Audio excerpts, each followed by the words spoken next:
Hi, welcome to the AI Confidential Podcast, a podcast about AI and how to benefit from it responsibly. I'm Aaron Fulkerson. And I'm Mark Hinkle, the founding publisher of the Artificially Intelligent Enterprise. We are at the Confidential Computing Summit today, and it's a special episode because normally we don't talk about ourselves. The Confidential Computing Summit takes place annually in San Francisco. I'm thrilled that you were able to run part of the show for us, Mark. The workshop yesterday was just really, really well executed, so thanks. The whole premise of the Confidential Computing Summit, its name would imply that we're focused on confidential computing hardware, trusted execution environments, and it's actually much bigger than that. We've brought together really the most brilliant minds for building a trust layer for the internet and for AI. Obviously, Opaque can't take credit for these brilliant minds, but we have the CTO of Azure. We have the global leader for Google's confidential computing capability. We've got Jan Stojka from UC Berkeley Skylab, Reluka from Google DeepMind, Jason from Anthropic. The list just goes on and on and on. And if you take a look at confidentialcomputingsummit.com, you'll see for yourself the intellects are really world class. And the thing that I talked about during the keynote today that I'm so sincere about, and everybody here is really sincere about, is the fact that we're experiencing a global trust crisis that's been created by, in part, technology. And all of us have come together to solve a problem that Vint Cerf has talked about, Vint Cerf being one of the creators of the internet. He's been talking about it for 30 years, which is to say that the internet lacks a trust layer. So he's talked about having a cryptographic layer that would manage this ability to create trust on the network. And it's been missing, which has created a problem around criminal groups or fraudsters online, but it was survivable. Right. And the thing that we've been talking about yesterday and today is when we move into this new stage of AI agents that, as Vjoy from the previous podcast, if you can watch it, it's a great one, he talked about this. AI agents behave with human-like capabilities but operate at machine speed. When you take that into consideration, where these are self-replicating, autonomous, human-like agents that operate at machine speed, we have to build a trust layer. So that's been the focus of this event, and it is intended to be collaborative. Yeah. The thing that I noticed is I go to a lot of conferences, and I was walking through lunch, and there were really interesting conversations. I was trying to find a table to sit down at, but I was sort of eavesdropping about people from companies that are competitive in the market, but were collaborative in talking about what needs to change. So I've sat next to some Microsoft, some AMD, some Intel folks, and they were having these. Now, not for me, it was a little over my head, but it was a very, very interesting security conversation, how they're thinking about things, and it felt more intimate for a conference. And I think you guys did a good job of getting the right group of people who wanted to talk about the right topic together.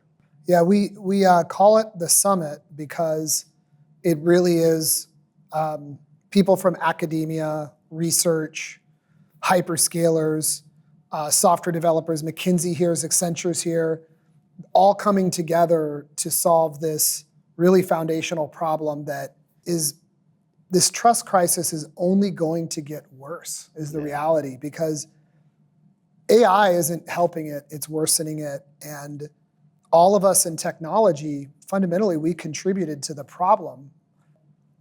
We have a responsibility and a mission to get this right. We need to build this trust layer. It's not gonna be one vendor who does it. It's gonna be an ecosystem of hardware innovators like AMD, Intel, NVIDIA, who are all here.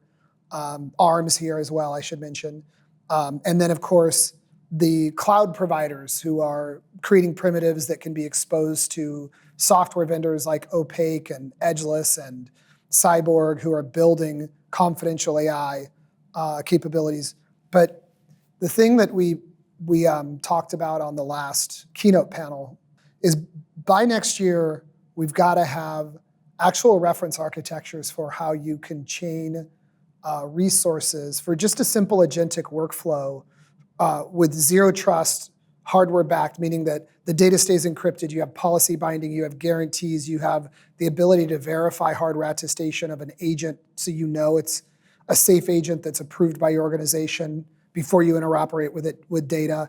And then so before verification, during processing while encrypted with policy binding cryptographically, and then after an attested audit trail. But we need to have a cross-platform reference architecture that all the cloud vendors support, so that we can start to build these guarantees into these agentic workflows, because this simple little agentic workflow is going to get chained together into an agentic system across customer, partners, competitors, and develop into this agentic web that today has no guardrails around. There's no guarantees, there's no trust layer.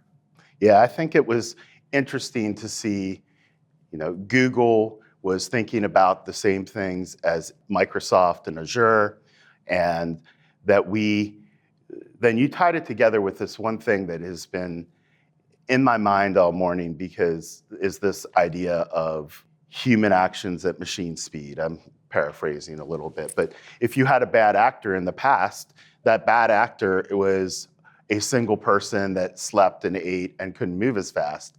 Now a bad actor could have a whole team of agents acting, just like I look at it from what all the good that the actors can do in a positive way.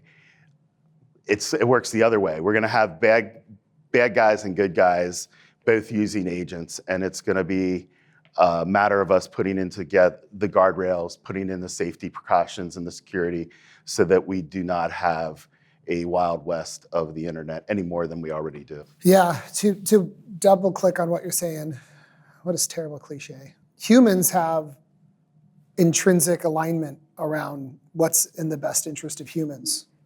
And sure, there's criminal gangs that operate online doing phishing attacks or fraud, but they're rate limited by the fact that they are human. And then also the internet being like also a human organism that exists on the internet can buffer them out just by the size of the group, because our group is larger and more aligned with humans' best interest than some small gang of bad actors. But to your point, like a single agentic system or a single misaligned agent can do a ton of damage inside of an hour, where a gang of criminals in a matter of months really can't do that much damage.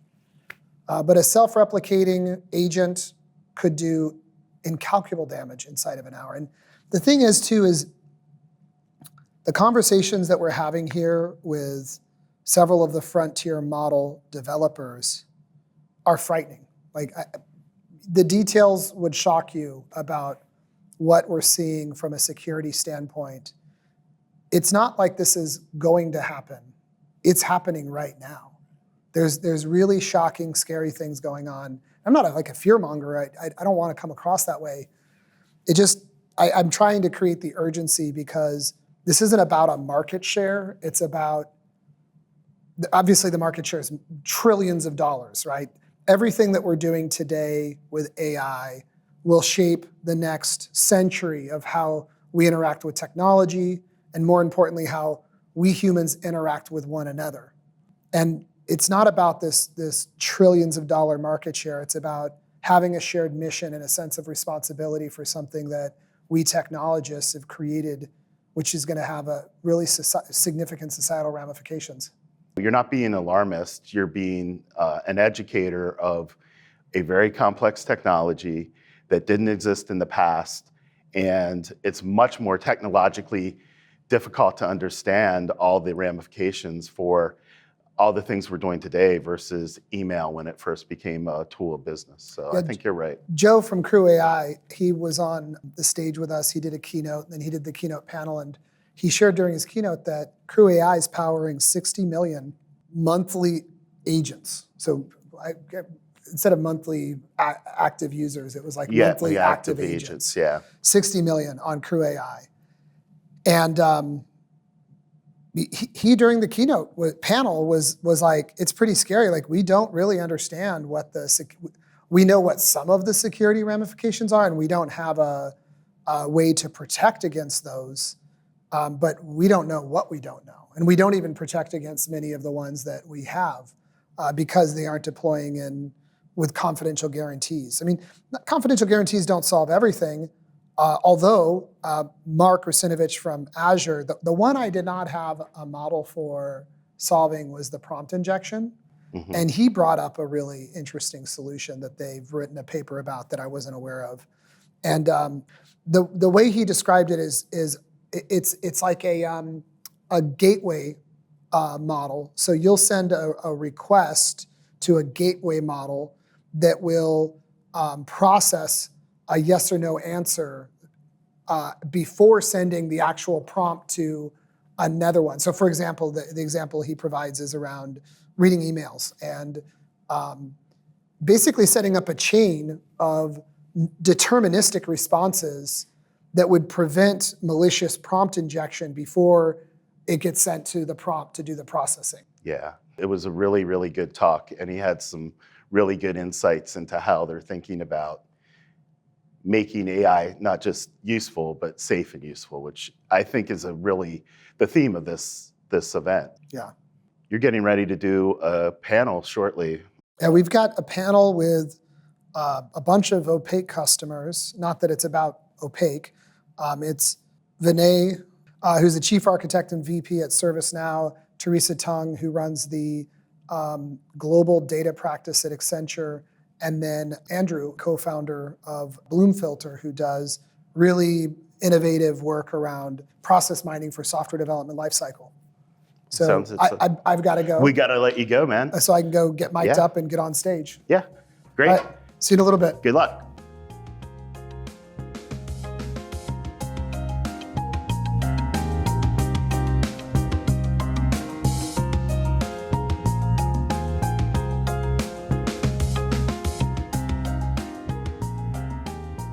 Infrastructure as a service is extremely limiting.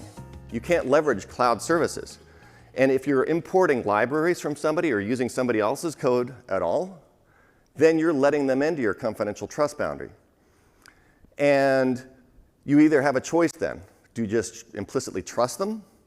Or do you require verified trust? The ability to have guaranteed ability to audit exactly what code they had deployed at any point in time.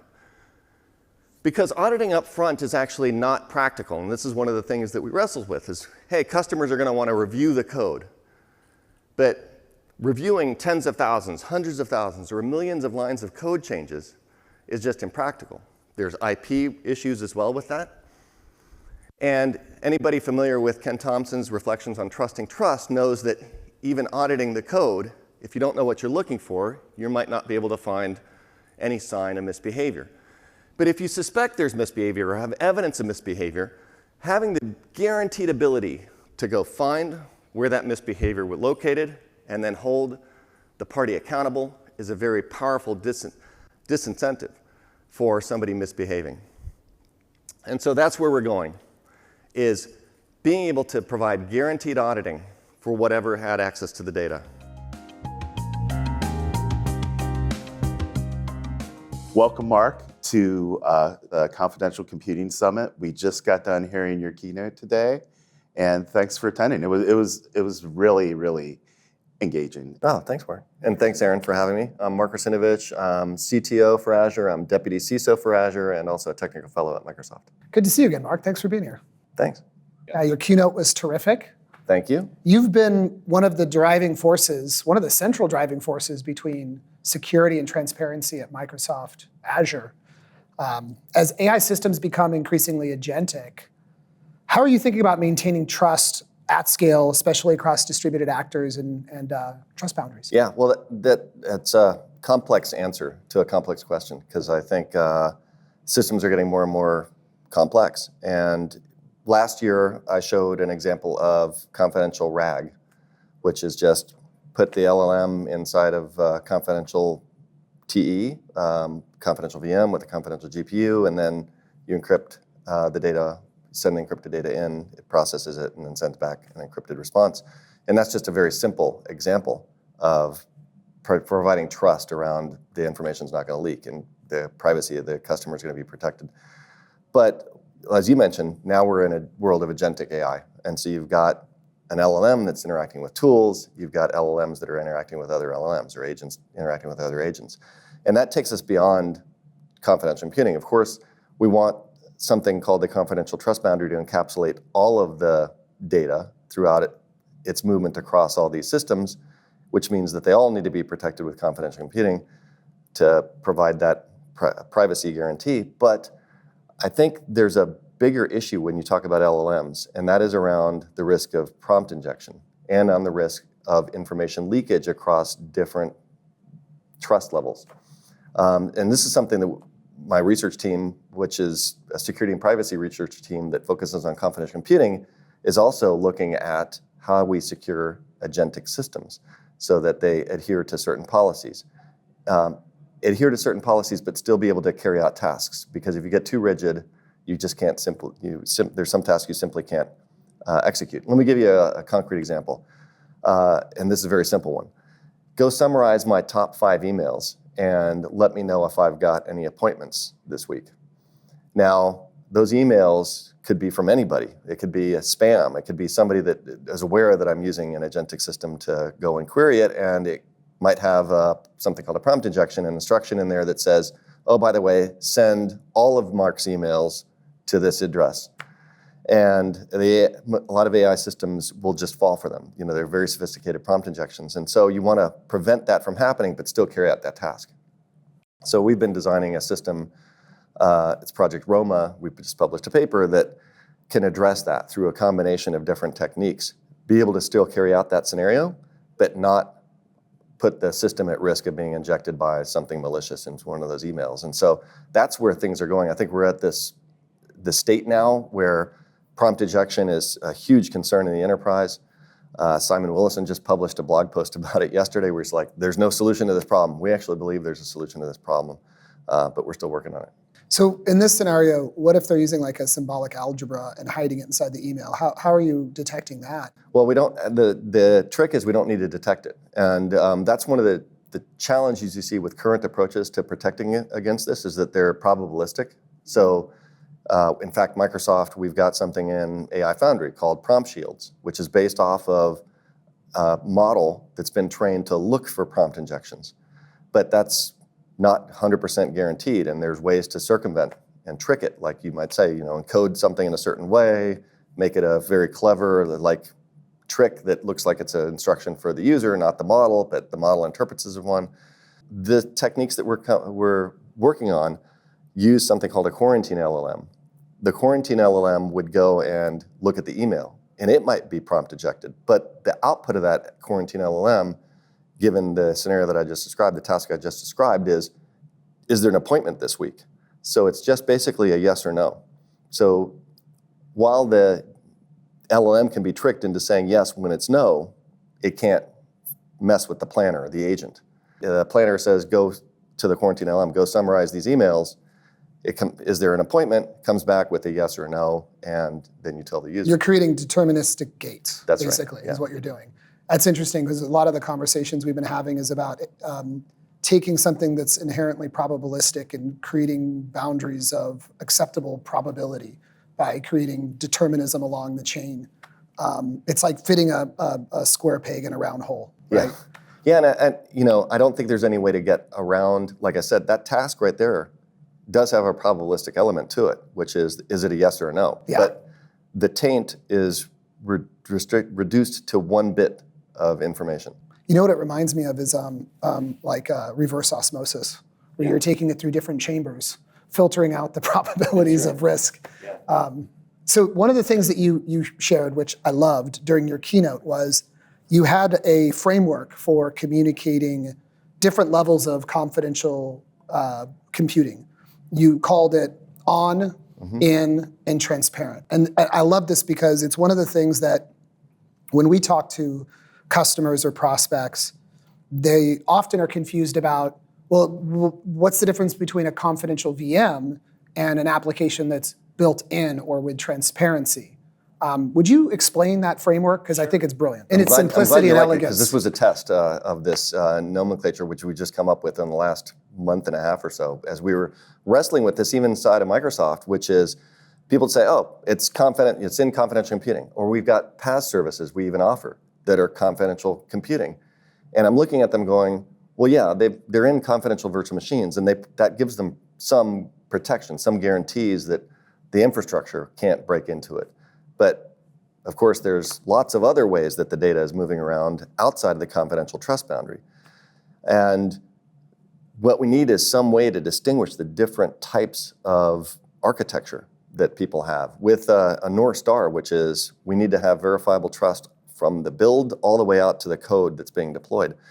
And so that's what we came up with, this terminology. I was discussing it with somebody and he said, hey, I'm thinking that it's kind of like on confidential computing. We're just tossing the workload onto a confidential infrastructure, but you're not re-architecting it to protect the flows of the data. So you have integrity of like the application that you lifted and shifted, because presumably whomever built that confidential VM can sign it and say, I certify this is my application version X57, whatever. Yeah, and they know that I'm putting it in a confidential virtual machine. That means the host can't get access to it, physical operators can't get access to it, the hypervisor can't get access to it. But where you really want is something stronger, especially if you're talking about a service for customers where they're concerned about their data and protection against the operators of that service. And that's where we have in confidential computing. And in means like you've put it actually inside of the confidential trust boundary and you've architected the application to keep the data inside that boundary at all times. Whenever it goes outside that boundary, it's encrypted. And so that is that description. So you have guarantees in that scenario that the data is processed while encrypted, and what other guarantee? Presumably you'd have guarantees around specific policy binding inside. Not necessarily. I mean, yeah, for that code, basically you're trusting the code to. Right, okay, fair enough. So you'd have the logic that you could attest to and certify that and then also that the data is being processed inside of a TEE. Yeah. But that's where the guarantees stop. That's right. Okay, so then go to the next level. And the next one is, I know exactly what that code is doing, or I can go and audit that code at any time. And what led us down this path was thinking, when people think confidential computing, they think, I've got full control over what touches my data. And that's actually true if it's your code, and you put it inside the confidential virtual machine or container. But it's not true once you put somebody else's code in there and give it access to the data, which will happen when they're, for example, using libraries from Opaque, or they're using a PaaS service from Opaque or Microsoft Azure. At that point, they've let that code into the trust boundary, and now that's accessing the data. So how do they trust that? Well, one of the ways that you could achieve trust is I'm going to go audit it up front. Before you go deploy an update to your service, I want to review it, because I want to make sure you're not going to leak my data. And that's actually an illusion. Auditing code we know is extremely difficult, and can be update of tens of thousands. If I throw you 100,000 lines of code and say, yeah, have at it, you take a year to go audit it, and by that time it's worthless. So you want the systems to be automatically updating, but you want the ability to, if I believe that you've violated my trust, I can go prove it. So this is what led us to transparent confidential computing, which is your code gets built in a confidential build pipeline, which means it's measured and attested, and through guarantees of confidential computing, that's being logged to an immutable ledger, that actually I've got receipts that show that it was in the ledger, that the code is being escrowed outside, and at that point, I trust that I can audit it. And I've got a 100% guarantee that if I've got those receipts and I've got the assets that match, I can audit it. And then what you can do with that primitive is build a self-updating system that says, I'm only going to upgrade myself if I get a receipt for the new code that shows that it's in the ledger and it's also been escrowed. And now you've got basically, once you bootstrapped it, a self-sustaining system that guarantees auditability. And that's what we call transparent confidential computing. Now, what I've noticed, so you both are really deep into security, and I've always been a cloud operator like a lot of the folks that listen to this. And it was enlightening to think about, like I really liked your confidential build pipelines. So I think SBOMs or software build of materials are becoming really important right now, and knowing where that code comes from. But as I hear all of this, yesterday we talked about a workshop, and we talked about some blind spots. So what we heard from a top 10 bank was their load, or their AI load, is bigger for the observability and the evaluation around their generative AI loads. And I would imagine, and then they said, we don't even know about security yet because they're going to be using LLMs and things like that. Are there best practices, or what should we be thinking about from the services that keep our code secure and our operations secure that are AI powered, especially in Azure and others? The specific quote was, and to add on to what Mark said, was the inference for observability was more expensive than the inference for the actual capabilities that were customer facing. Yeah, because they're auditing with the LLMs. Is that Right. They're Exactly. doing LLM as a judge. Their observability So is judging. So they're is run running on two LLM. LLMs to rationalize whether they're getting good outputs from their inference. What they're likely doing is like multiple recursive calls against some LLM. Yeah. And that's where all the observability is. But then to go back to your question is like, is there a component that's cost associated that has this kind of exponential cost around security is what you're getting at, right? Which, I think just the fact that we have capabilities we don't use, like trusted execute environments that everybody has access to, but don't even know that it's on Azure. It's on their GPUs and their own data centers that they could be taken care of. Yeah. So they don't have to do that kind of stuff. But it's going to be, when you're generating more code, generating more stuff in the auditability, you're going to have LLMs auditing your code that you generate. It's just, what do we need to keep in mind? Well, to answer your question, I think that this journey that we've been on of confidential computing, starting with just, hey, it's a TEE, going to the in versus on, now transparency, that this is an inevitable journey that is orthogonal to the technologies that you built on top of it. So when you talk about AI, we're already getting to the point, we've got now confidential H100, H200, B100, B200s that support full LLMs.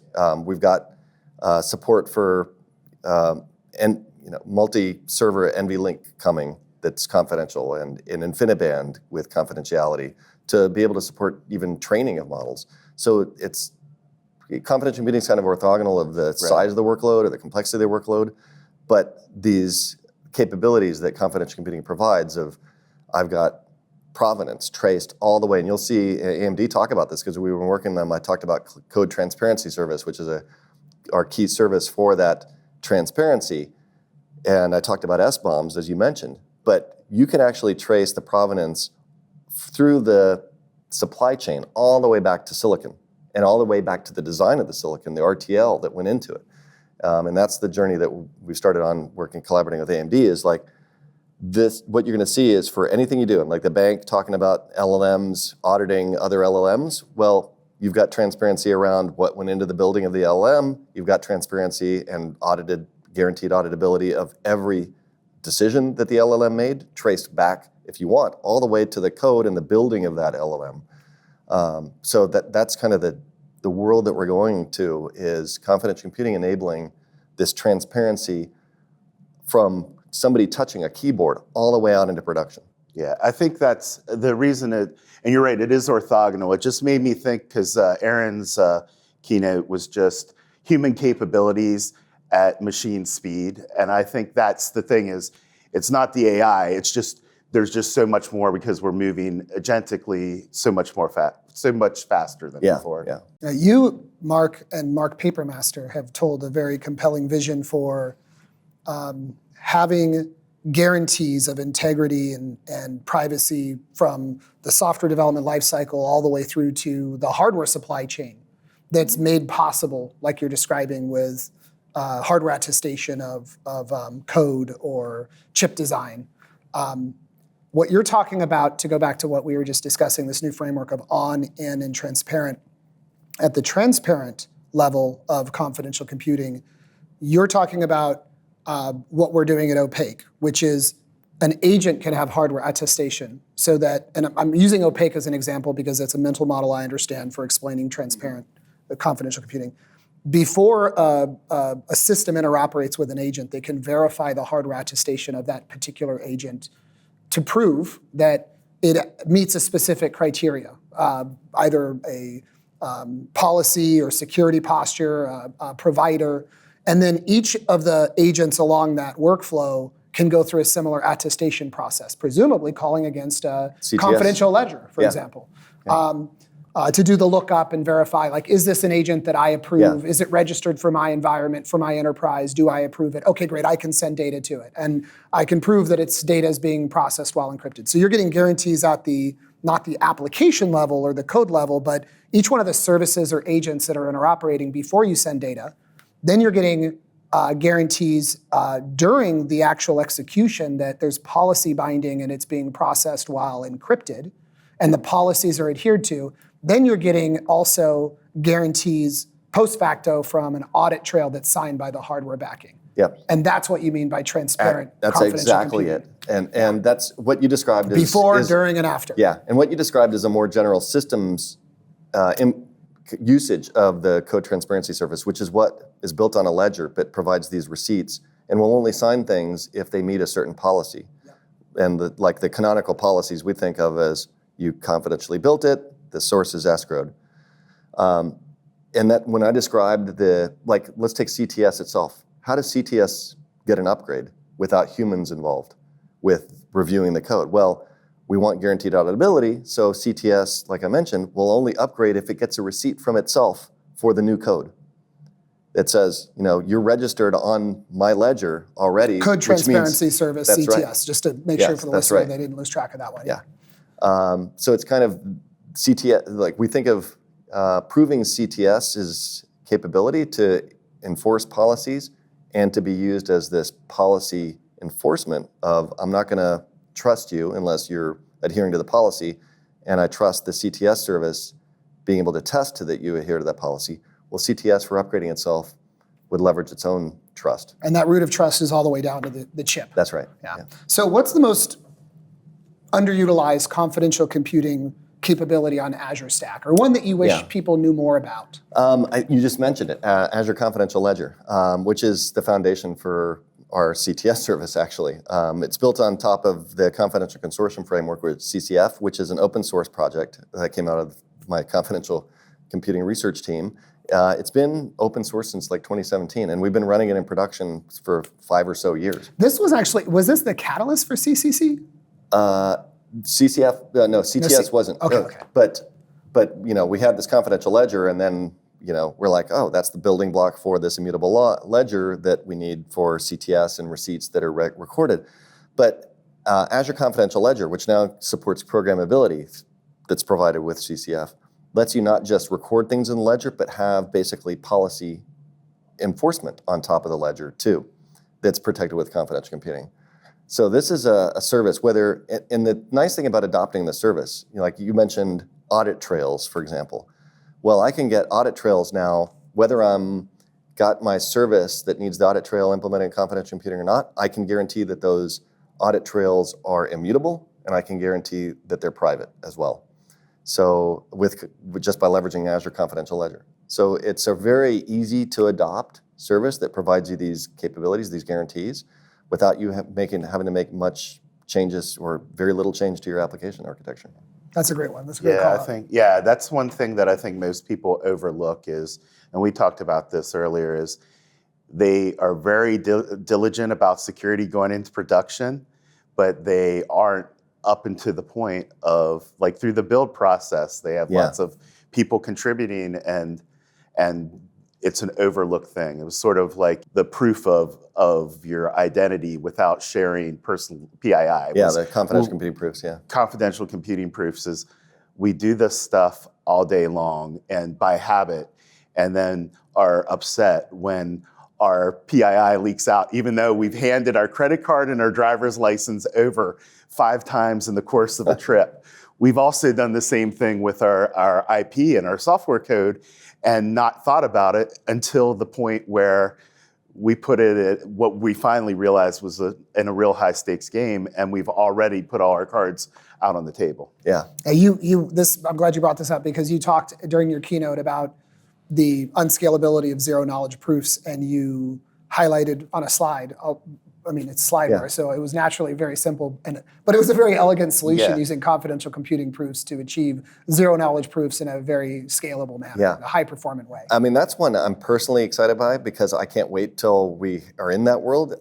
I'm asked the audience, how many times have you had somebody photocopy your driver's license? Every time I go to the doctor's office or the dentist's office, they're like, let me see your driver's license, and they make a photocopy of it. I'm like, and who knows how they're, like, that's everywhere now. Like, anybody in the office is looking at that. So I'm like, we need this world where I can just prove to you I am who I am, and that's all you need to know, right? The state of Washington says I'm Mark, so there you go. I mean, that's a simple example, but a more complicated one that's much scarier to me is the data exhaust from all of my conversations with various agentic systems or large language models. That data used to be ephemeral, and by its very nature was, okay, well, whatever, it's just ephemeral, it's not gonna matter. But in reality, using large language models, if you collect that data exhaust, they know a tremendous amount. It's easy to know a tremendous amount and then to manipulate you. Yeah, did you see the paper or article that came out about Meta's, people using Meta's chatbot? That's actually by default public, and people's conversations are out there that they don't realize that are like really embarrassing ones. Yeah, some really embarrassing ones. I mean, that's a really stark example. You think about the conversations that you're having with these agentic systems at work and at home, and the fact that these agentic systems can have hidden agendas are really good at manipulating people too. So the more that it is able to collect information about you. So speaking of this, if we think 3 years ahead, what's the role of confidential computing in creating some regulation, or not legal regulation, but some governor on AI, especially as agents start negotiating and transacting autonomously and working autonomously among each other? Well, I think we just covered one. A theme I mentioned in my talk, Google talked about it, is confidential advertising for protecting the privacy of consumers.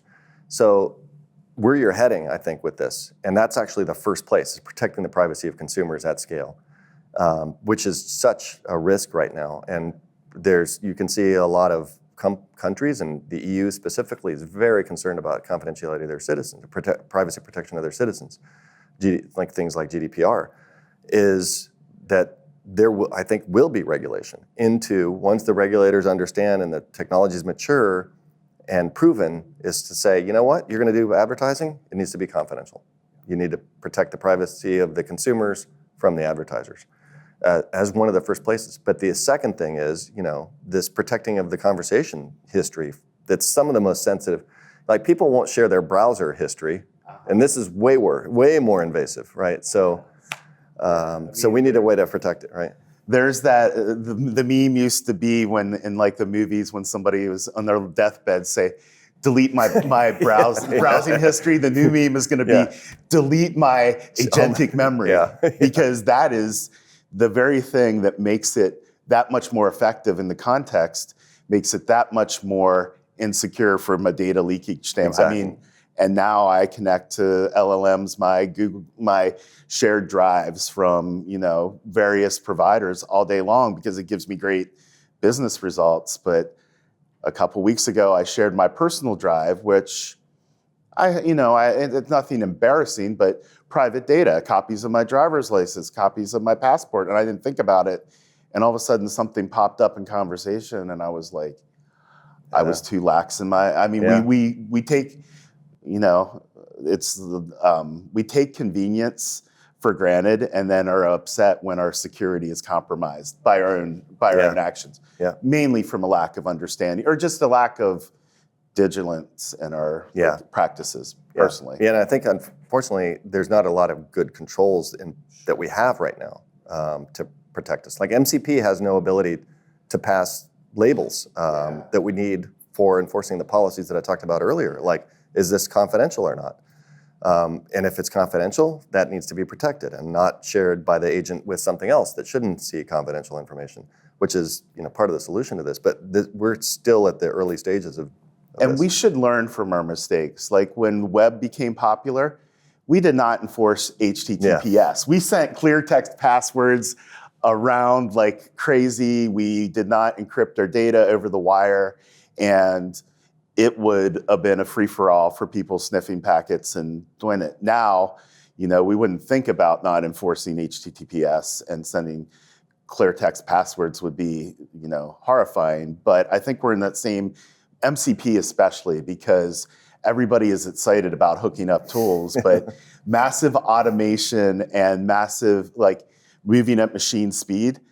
Now we're not worried about a group of human hackers. We're worried about a group of human hackers with powerful language models that are able to automate, and agentic systems that can go crazy.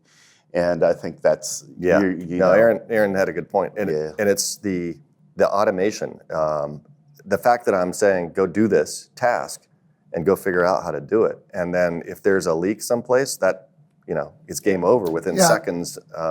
Yeah, I was going to say, my keynote was hopefully struck a nice balance of reality and hope.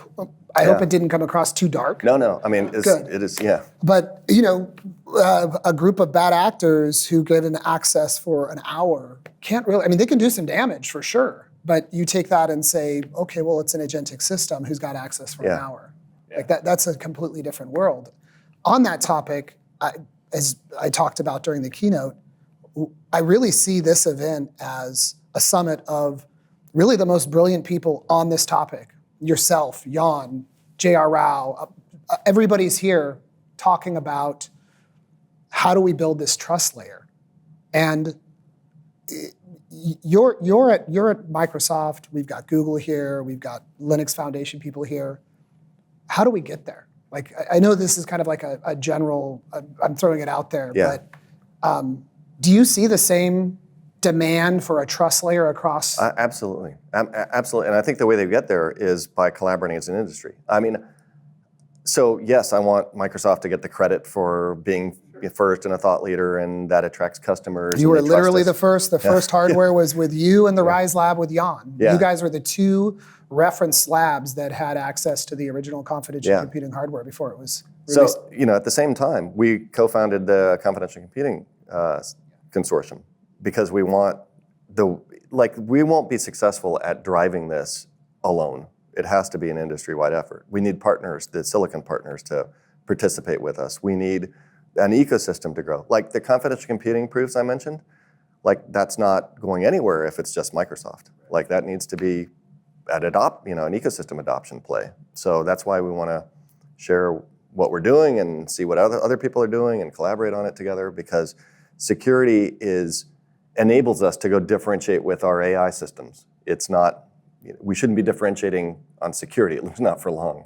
So Linux Foundation's Confidential Computing Consortium, they're terrific. They're driving this forward.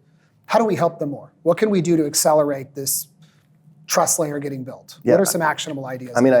Like the way that I think of it, and every time that we have some idea and we've got some code, is, in fact, we're going through this process right now. Confidential Consortium Framework, CCF, which I talked about earlier, it's still under Microsoft governance. And we're like, maybe we should contribute this to a foundation. Like, where does it go? And our first thoughts, and we're still working on this, is CCC, to think about, is that the right place for it? So this is what I encourage everybody. When you've got an idea, when you've got a standard, think of CCC. Like, is it appropriate? Will that help it, market it? Because the more that goes in there, the more value people are going to get out of it, and then the more people are going to get in a self-fulfilling kind of flywheel. So that's what I'd recommend. The call to action is everybody needs to start building in confidential stacks. And it's fine if they're starting with that first stage of confidential VMs. They get some guarantees around integrity of the application and more security because it's in a confidential VM and encrypted.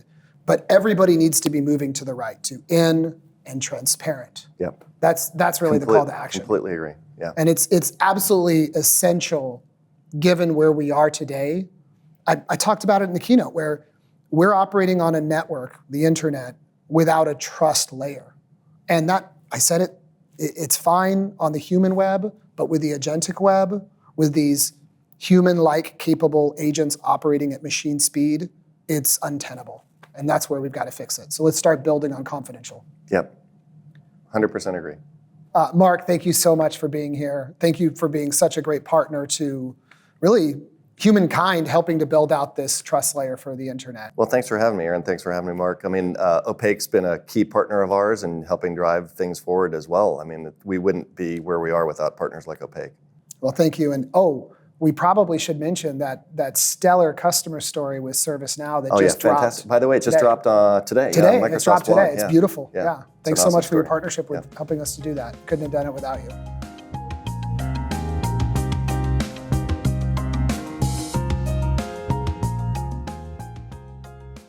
One of the exciting things about Gen AI is we can now interrogate unstructured text and create structured data out of it. And institutions can create semantic layers to get the most out of this data, where they really understand what a product is, what a customer is, and they create formal semantics around that. They can interconnect different parts of the organization. Today, we are at the Confidential Computing Summit with James Kaplan. So welcome, James. Introduce yourself and tell us who you are. Thank you. I'm thrilled to be here. I'm a partner with McKinsey & Company, and I'm the CTO of McKinsey's Enterprise Technology Practice.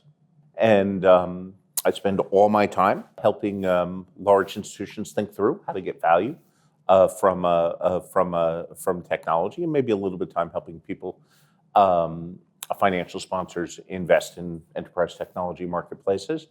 I am the CTO of McKinsey's Enterprise Technology Practice, which means I lead a lot of our research and thinking and publishing on issues related to how large institutions get value from technology. And I live in New York with Amy and Adam and Matthew. And Matthew is graduating from high school tomorrow. So I thank all of you for your flexibility in the timing of this podcast, so I can get back to the airport this afternoon. Well, congratulations to Matthew. Yes. So great. Well, we're probably in one of the most disruptive times since IT became a mainstream part of the I enterprise. keep saying that I said that 2 years ago. I said that 2 years. Yeah. But and it keeps getting more disruptive. Yeah. Right? The velocity from, say, maybe when we got online, probably mid-90s in the enterprise, was rocket ship. And this is like a rocket ship times 10 with every week there's a new trend. It's worth reflecting on how much has changed since about, I don't want to say 2005, 2007, in the post-dot-com, sort of trough, for want of a better term, when it felt like everything in IT was about cost reduction, everything was about offshoring to get the lowest cost per head, a lot of outsourcing, just, it's not strategic, get it out of the institution. And, many companies or technology environments were dominated by an oligopoly of, 6 or 7 big technology vendors who maybe were not the most innovative. Yeah, I think one of the things, if you compare the dot-com time, is there was a big promise, getting online and doing commerce. But all of these things have been accretive to where we're at today with AI. Yes. And the thing I've noticed is, now AI isn't a panacea. It doesn't solve everything, but there's a lot of early test cases that seem to be adding not just a improvement in efficiency, but an opportunity that they're capturing through things they didn't do before. Well, I would think about it. I think generative AI and agentic is very differential compared to even prior forms of AI.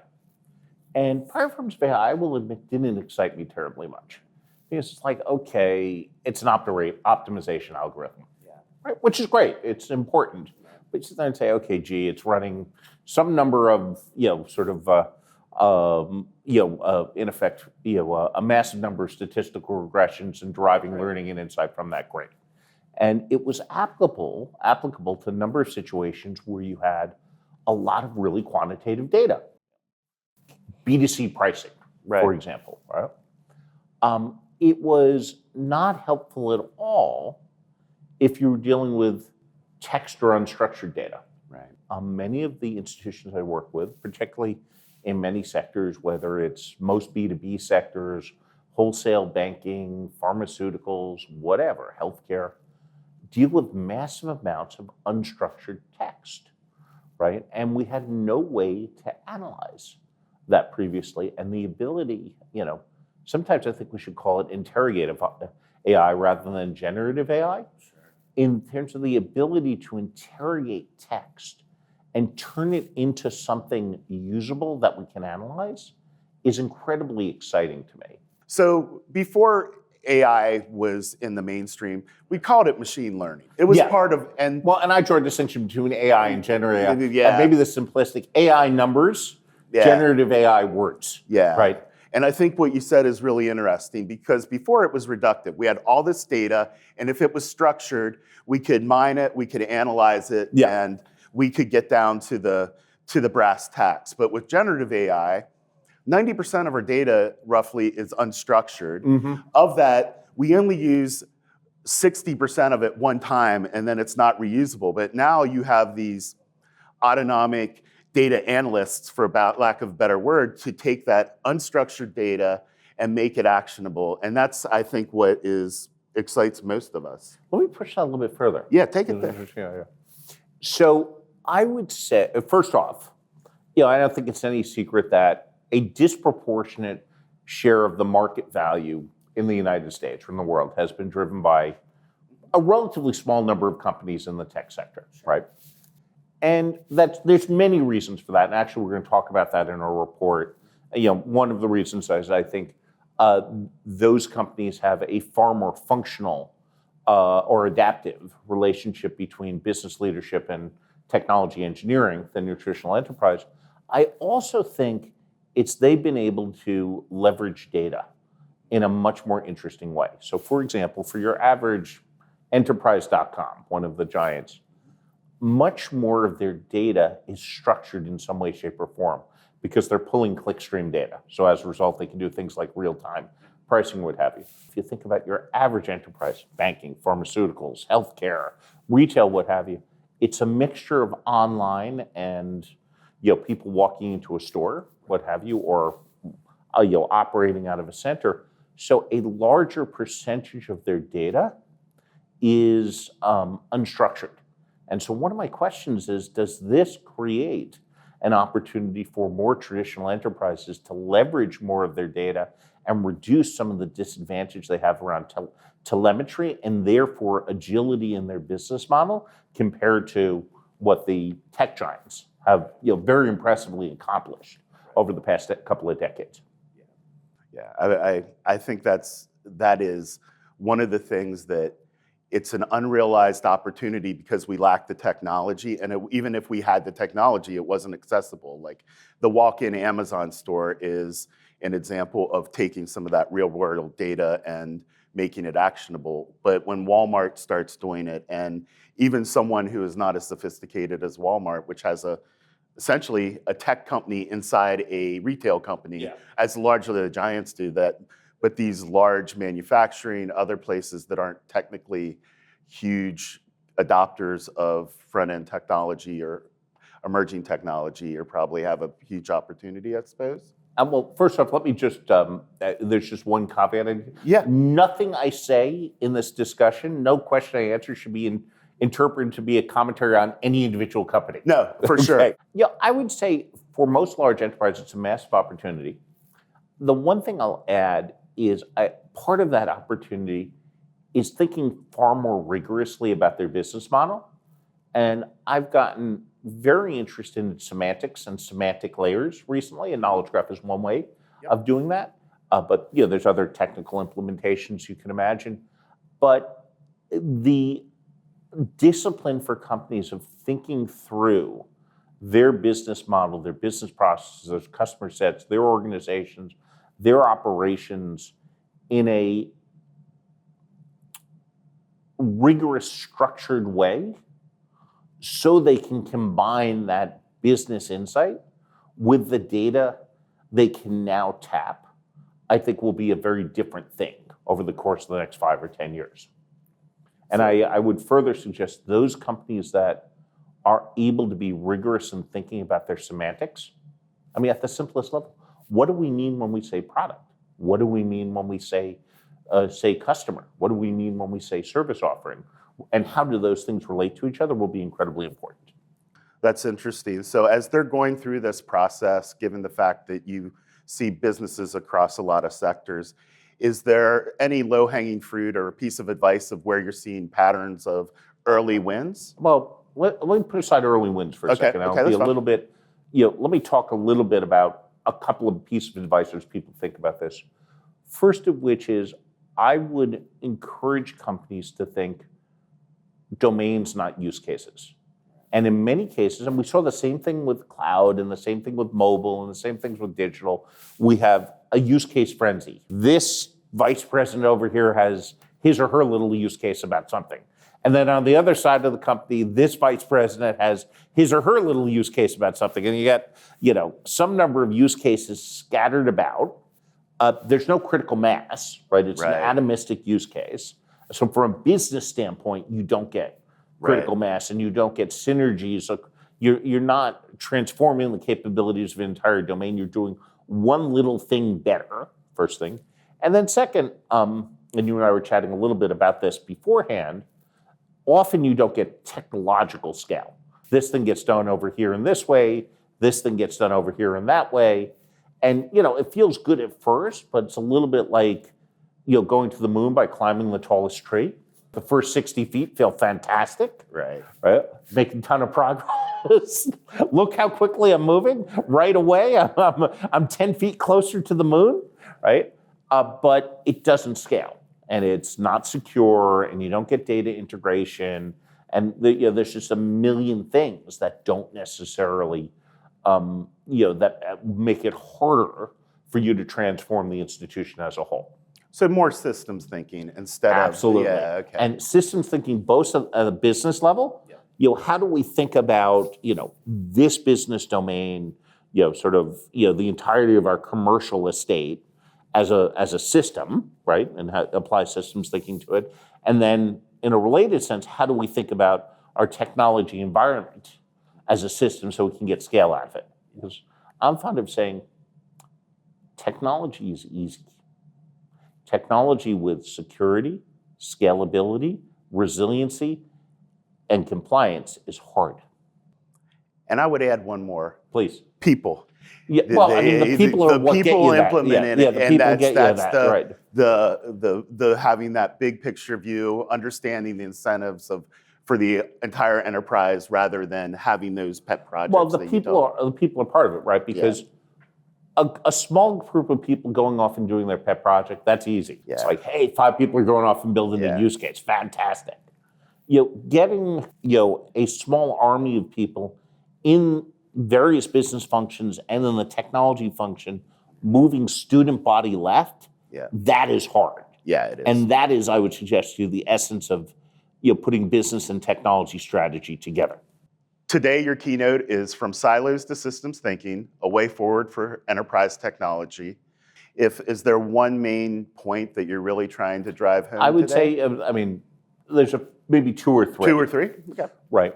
First of which is that most companies run enterprise technology as as an archipelago of silos, if you'll excuse the mixed metaphor, right?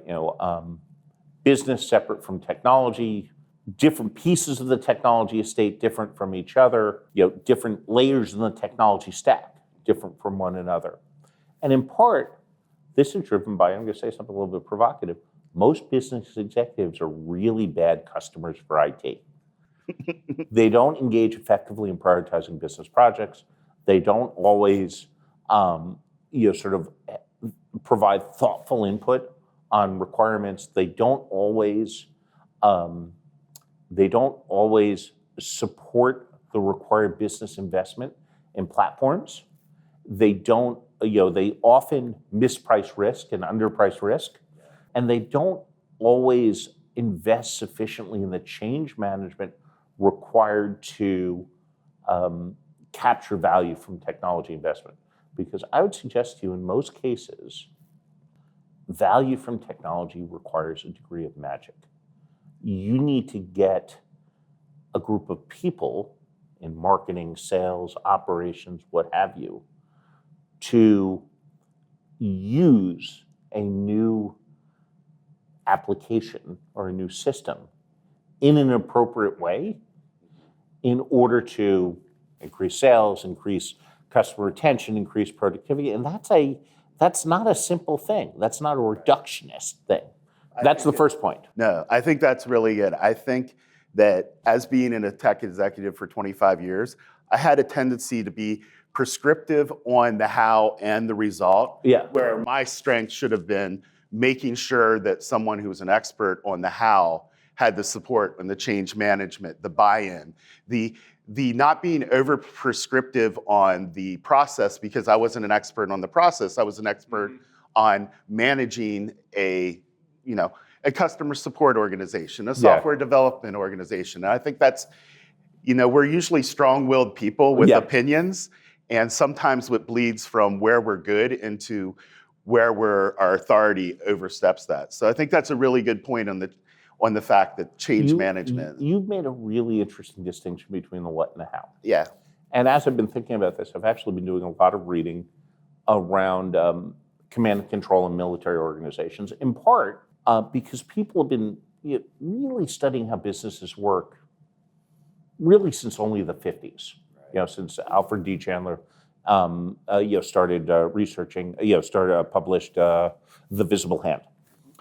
People have been thinking about how military organizations work for centuries. One of the very important concepts is mission-style orders, which I think the U.S. military uses, which lays out an objective and a set of constraints, but allows for a fair degree of latitude and initiative on the part of junior officers to implement. And I think sometimes we see within technology an absence of mission-style orders. The head of infrastructure, one of the big banks, used to describe it as the pink cable problem.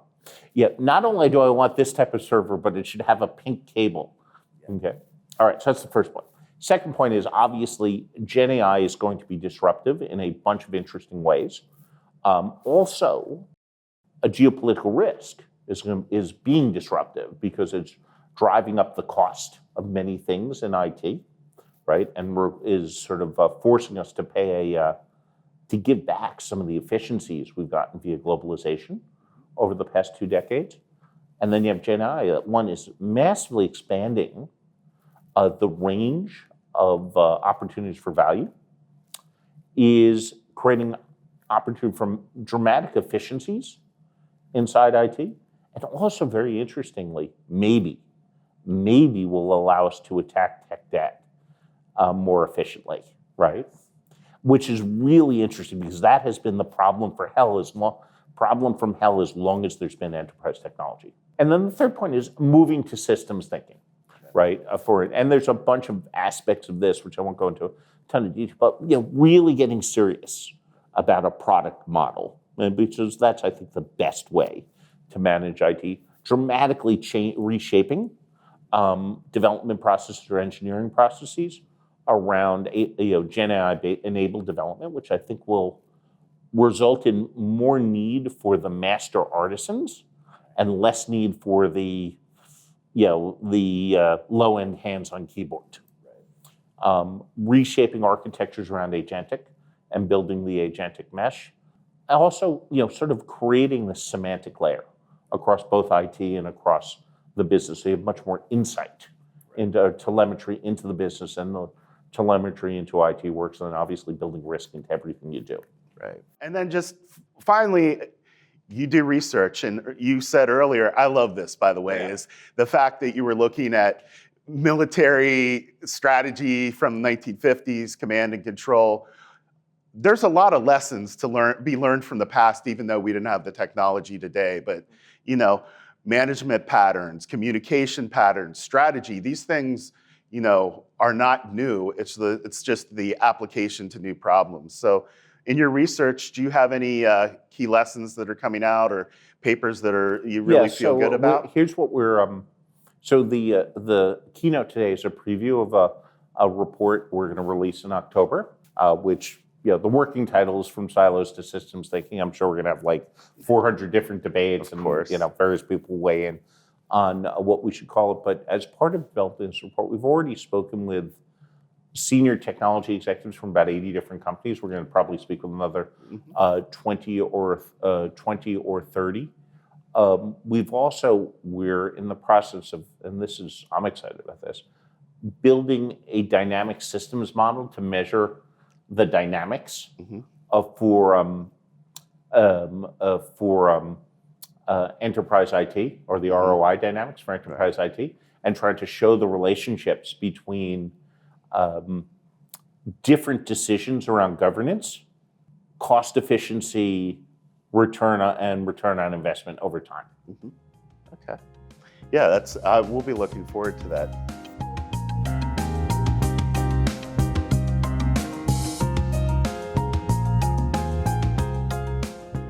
We are moving into an agentic world. The provenance of the agent is they are not bound by any rules. They are not deterministic. They are pretty much non-deterministic, so you don't know what they are going to do next. So you need to have better way of understanding what these agents are doing, whether it is attestation, whether it is audit trail, whether it is applying again AI on the logs which are coming out of this, these work modules, and figuring out is the agent doing something wrong. So it is going to be very important for us to have a secure environment for this new way of doing things.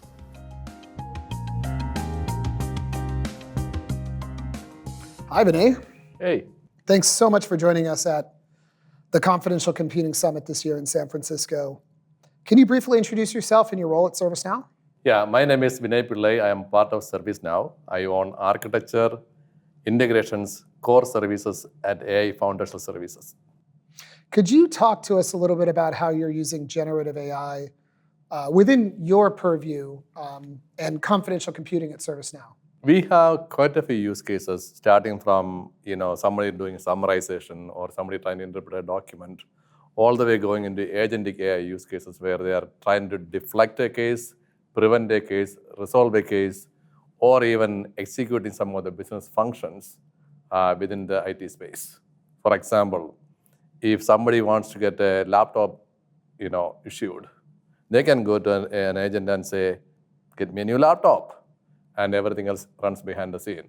So going to procurement, going to finance, going to their manager's approval, it's all run by agents today. So ServiceNow's adopted Opaque within your group there. And I know that Bill McDermott talked about a great use case on CNBC, and his quote was, this particular workflow used to take 8 days, and now it's 8 seconds. Or I think that was the quote that Bill had. Or maybe it was 8 days to 4 seconds, whatever it was. 8 days to 4 days to seconds. 8 days to 4 seconds, thanks. Talk a little bit about what was the problem you were trying to solve when you decided to work with Opaque?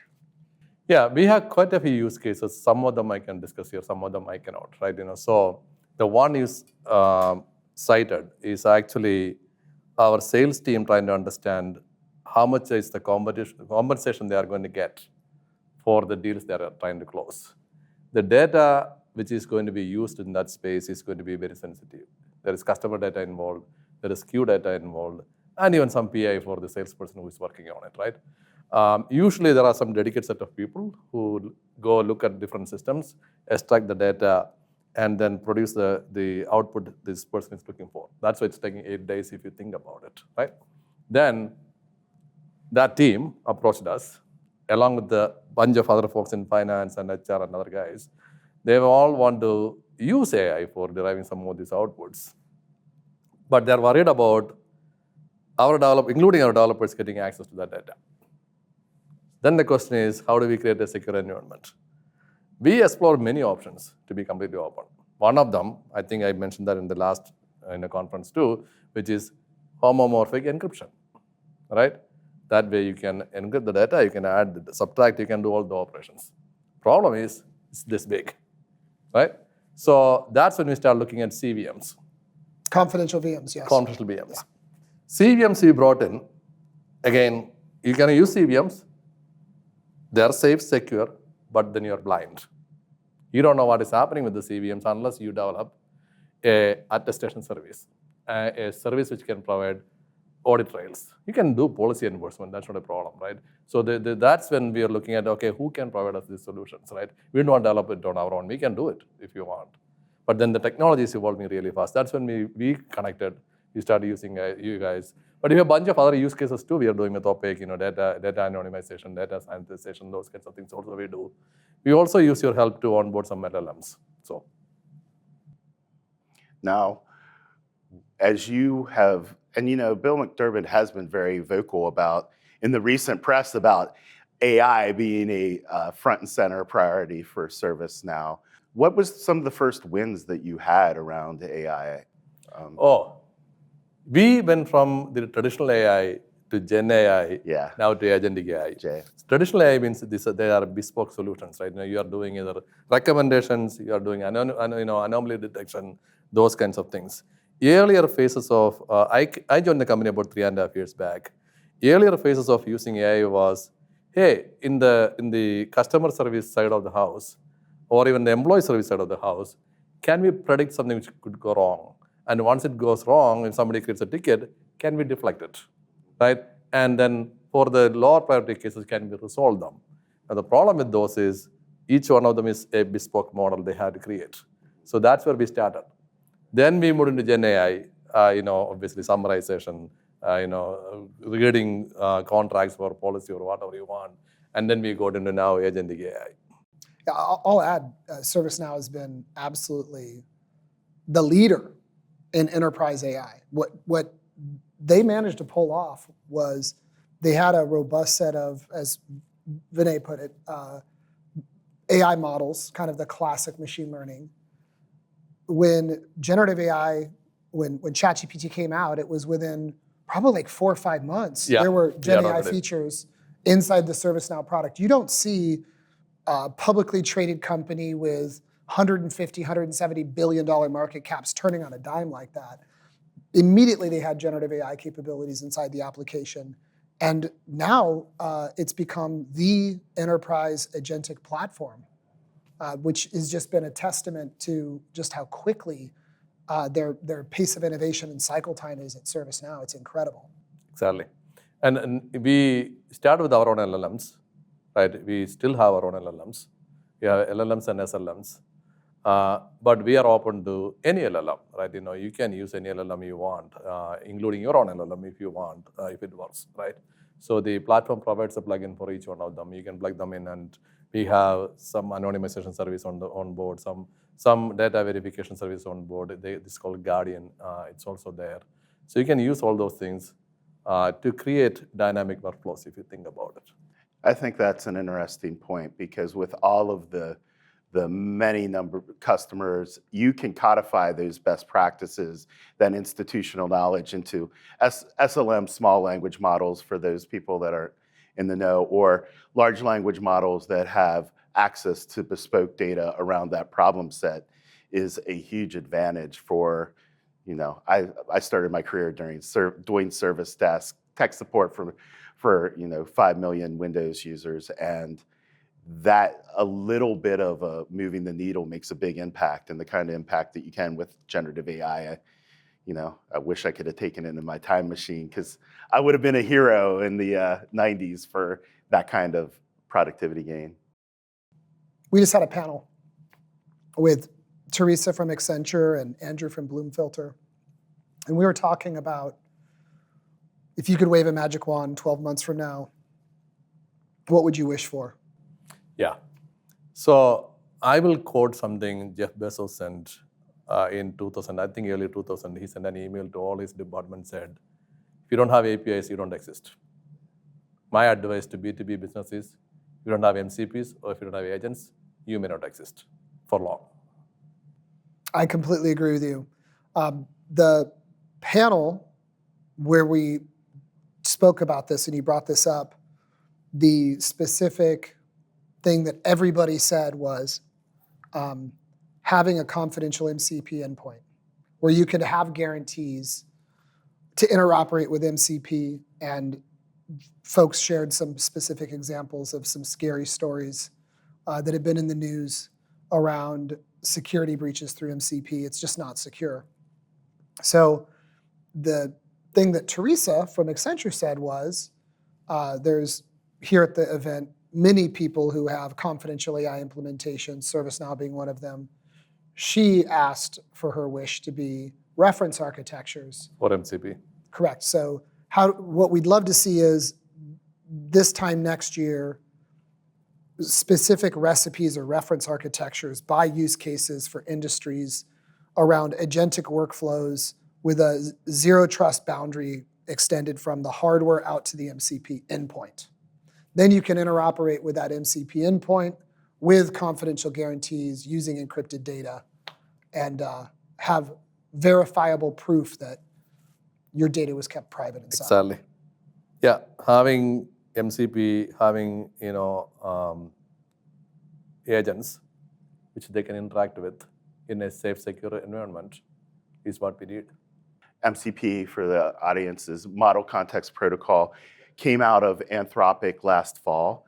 Have you ever seen a protocol be so widely adopted as a standard in such a short amount of time? I mean, it's been 6-7 months max, and it seems to be the de facto way for these agents to have an interface to take standard actions. I see people doing MCP servers with their Amazon, and you just said very clearly and correctly, there isn't a lot of security around these protocols, and people are consuming it at a breakneck speed. So,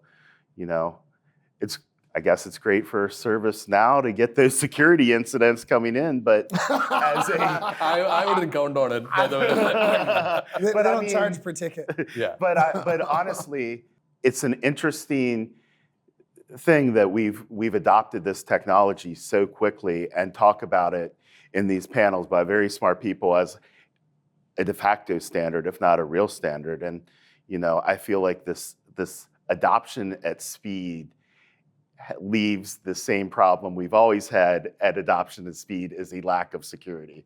I would agree with you. It's amazing that AI has been the most rapidly adopted technology, and yet it's also probably the most dangerous. Exactly.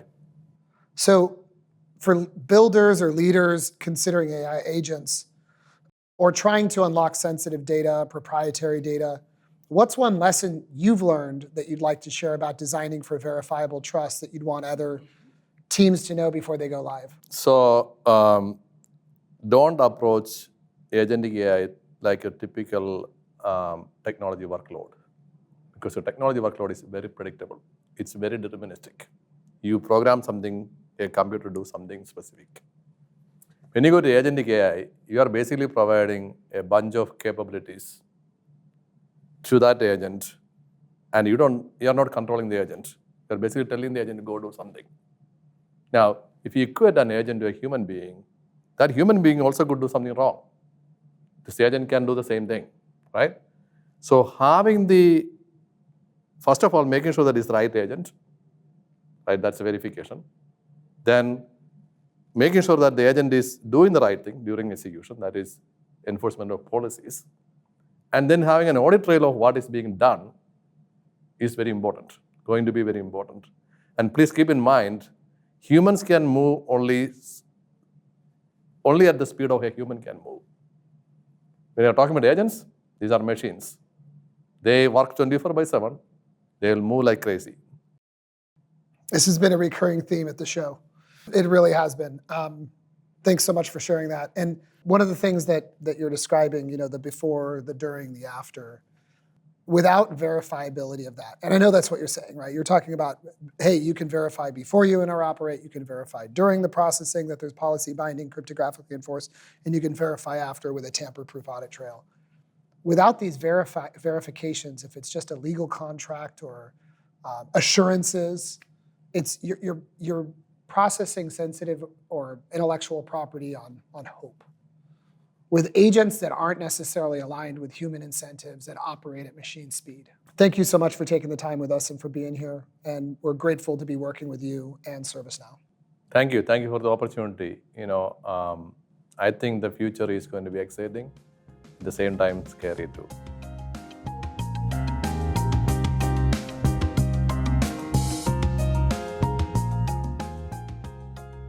Confidential Computing Summit, day one. And everybody is talking about confidential AI. So give me your hot takes from today. Well, the first thing I've observed that is exciting is when I joined Opaque in October of 2023, we coined this term confidential AI and started talking about it in market because we wanted to communicate that the data and models have protections from the underlying architecture that is confidential computing. And what I've observed is Microsoft, Google, and many other large companies and innovative startups are talking about confidential AI now. Yeah, so let's talk about what we mean by confidential AI. We at Opaque, we don't really talk about confidential computing. It's buried on the website, it's up there. But we talk about confidential AI, and I'll put it in the mental model that Mark Russinovich presented during his keynote. Confidential computing allows you to process data while encrypted inside of a specialized cache, inside of a chip, a CPU or GPU. And there's certain properties that enables. One, that encrypted cache allows you to sign software packages, models, agents. It's called hardware attestation. So there's this signing process that takes place that can be used as a verification of integrity of specific set of parameters. What confidential AI does is something much more sophisticated than just processing in encrypted environment or signing something with hardware attestation. What confidential AI does is it allows you to take advantage of this hardware attestation process so that you can, before interoperating with an agent or a data connection, you can check its verification, that it's been signed by the hardware, it's been registered by your organization as an approved resource. That way you don't have imposter agents slipping in, stealing data, exfiltrating models, who knows what. So before you interoperate with a resource, there's a verification. Then during the actual execution of the code, whether that's inferencing or some other code, there's policy binding that takes place at the time of compute that's cryptographically enforced and verifiable. So you can verifiably enforce your policies to be in compliance with your either regulations or internal policies. So that's before, during, and then after, there's a audit trail that gives you complete auditability about what data was processed, what was it processed with, and that audit trail is signed. So it's tamper-proof. So when we talk about confidential AI, it's different from confidential computing. Confidential computing is underlying hardware. Confidential AI provides you with very specific guarantees. And to put it into the model that Mark Russinovich talked about, he's like, well, there's people who run on confidential computing using a confidential VM. And that means that the whole VM is encrypted and you have some, oh, well, now it's encrypted. It's harder to attack that. But you have no guarantees. Running in confidential computing, he describes as, well, you've moved the application into the trusted execution environment. So you have the guarantee that that application has integrity, that it's the version that it says that it is, but you don't get any more guarantees than that. And then he describes the next level as transparent confidential computing. That's what we call confidential AI, where you have the before, the during, and the after, which is critically important when we start looking at this new agentic world that we're going into, where you have these probabilistic agents that can operate with human-like capabilities at machine speed. And they're operating not just within a discrete agentic workflow within a singular organization, but they're being combined and chained together to create composite systems across customers, partners, suppliers, distributors, competitors. And it's forming this new kind of agentic web that has no trust layer. So when we talk about confidential AI, we're talking about guarantees that create a verifiable trust layer that's essential to the future of agentic AI. Yeah, I think the thing that you brought up and you touched on there a little bit is just the fact that as we built these capabilities into things, security was not a design point, was not a feature. You mentioned that today about Vint Cerf, saying that might have been one of his biggest regrets about the way he built the internet. But that doesn't mean that we can't fix that. And I think that's sort of what we are seeing from like you call this a summit, not a conference. And the summit implies collaboration across the industry. So I think we had talked about, there isn't a standards body that drives this, but having events where we're all, collaborating, smart people from Google, smart people from Meta are here, smart people from ServiceNow. Apple, Samsung, Yeah, it's Berkeley, Stanford. People have traveled from universities in Europe, from Asia, from all over the Americas, and I said this during the keynote, they're really the most brilliant minds on this topic of how do you build zero trust environments or a trust layer, right? Zero trust layer, because you have guarantees. I tend to use the terms interchangeably. Yeah. I give a lot of how to use AI in business kind of talks to executives, to end users, and a lot of them are worried about security, and it's a new frontier for many of them. And I mention, confidential AI. I think they don't even know that their hardware is equipped with confidential compute, which is one of the building blocks to get to what we're talking about here. That was one of the things that was really impressive from Google and Azure was they were talking about how there should be no cost difference between confidential and non-confidential infrastructure on their cloud. And that's what they're working hard to achieve. And soon they commit that there will be no cost difference. Oh, wow. So the overhead for decryption and encryption of that data, making sure that those trust layers there is a design point for all of their cloud? So 2 things to that. By cost, what I was referring to is actual additional fees associated with using the confidential infrastructure, because there is a slight difference in costs. But to your point, that is also true that they've committed that along with their hardware partners, AMD, Intel, and NVIDIA, that today the operational cost or performance cost associated with using confidential capabilities, which can range from 4% to 15%. It varies depending upon what kind of workload. In additional performance hit, they're all adamant that it's going to go down to 1% to 2% performance overhead. Kind of like what we do with HTTPS on the internet.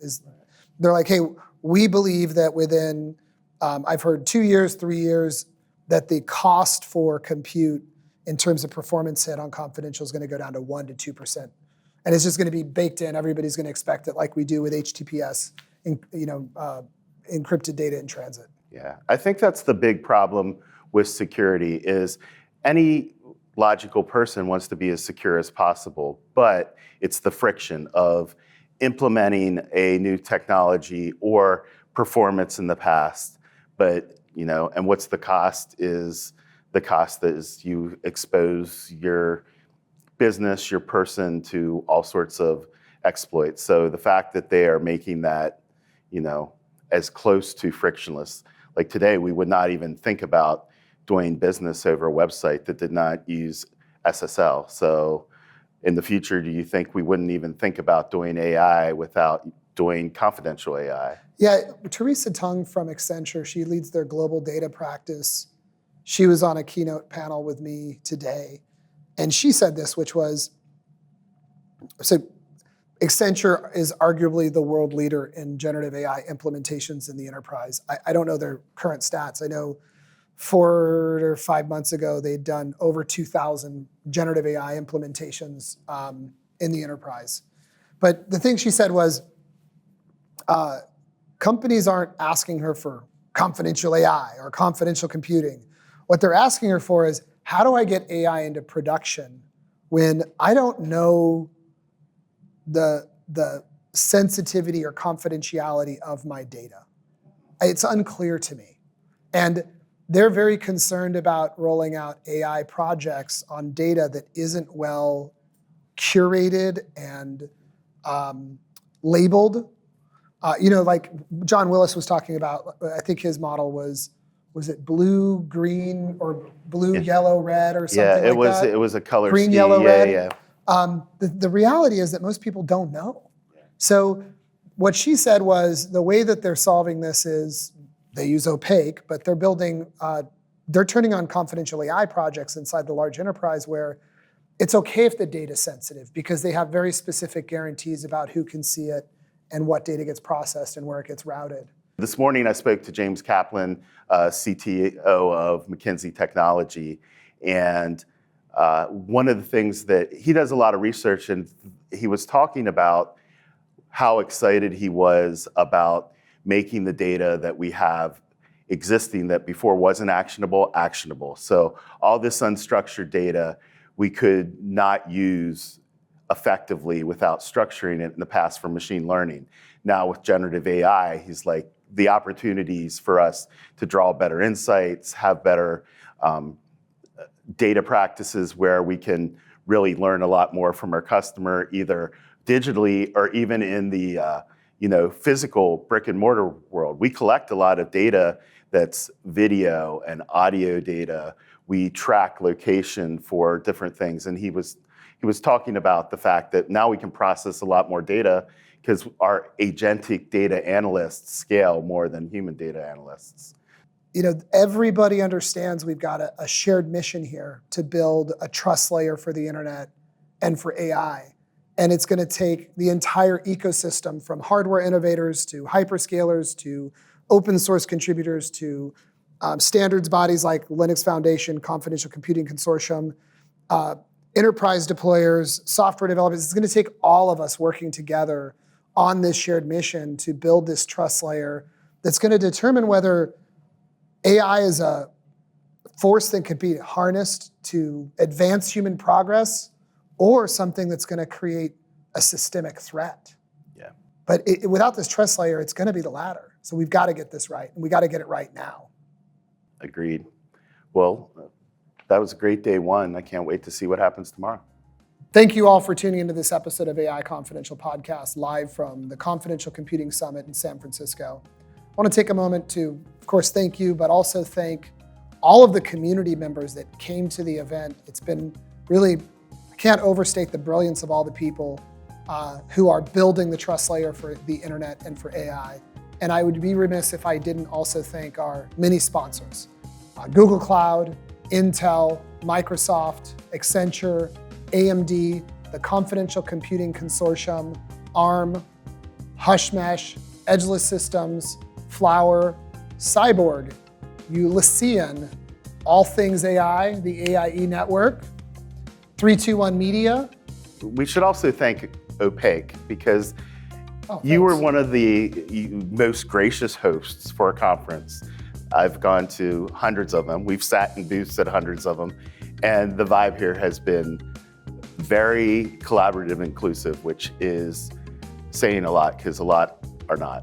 It was a great day, and I can't wait for the rest of the conference. Yeah, thanks to Moran and Mia and Megan. You guys have been wonderful putting together this podcast as well. All right, so on to day two. Recording now. Wait, recording now. Hi, welcome. I'm like, hi. Hi, welcome to AI Confidential, the podcast about using AI responsibility. Hi, welcome to the AI Confidential podcast, a podcast about Parrots. I'm Mark Rasinovich. I'm CTO for Azure. I'm Deputy CISO for Azure and also a technical fellow at Microsoft. And Supreme Tech Leader at Microsoft. Thanks, Mom and Dad, America, Apple Pie. Hinkle out. There is a tradition with the AI Confidential podcast that if you used to work with one of the hosts, you've got to share one embarrassing story about that host. We're out of time. We're out of time.